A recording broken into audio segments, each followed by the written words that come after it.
సింహరాశి వారు వరలక్ష్మి వ్రత సందర్భంగా అమ్మవారిని ఎలాంటి నైవేద్యం పెట్టడం, ఎలాంటి వర్ణ స్వరూపంతో వస్త్ర స్వరూపంతో పూజించడం, ఎలాంటి నైవేద్యం పెట్టడం వలన గ్రహ దోషం తొలగి గ్రహ ఐశ్వర్యం కలుగుతుందో ఈ వీడియోలో తెలుసుకుందాం. సింహరాశిలో ఏ నక్షత్రాలు వస్తాయి అనగా మఖా నక్షత్రంలోని 4 పాదాలు, పుబ్బా నక్షత్రంలోని 4 పాదాలు, ఉత్తరా నక్షత్రం 1 పాదం కలిపితే సింహరాశి. రాశాధిపతి రవి భగవానుడు. రాశిలోనే కేతు సంచార స్థితి ఉండడం వలన ఉన్నతమైన వృత్తులు, ఉద్యోగ, వ్యాపార కార్యకలాపాలు ఆచరింపజేసేవారు.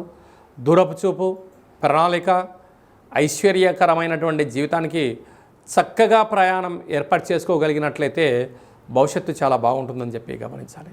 ఏడాది తర్వాత కుజభగవానుడు 2వ స్థానంలో సంచారము చేయడం వలన కుజదోష ప్రభావం కారణం వలన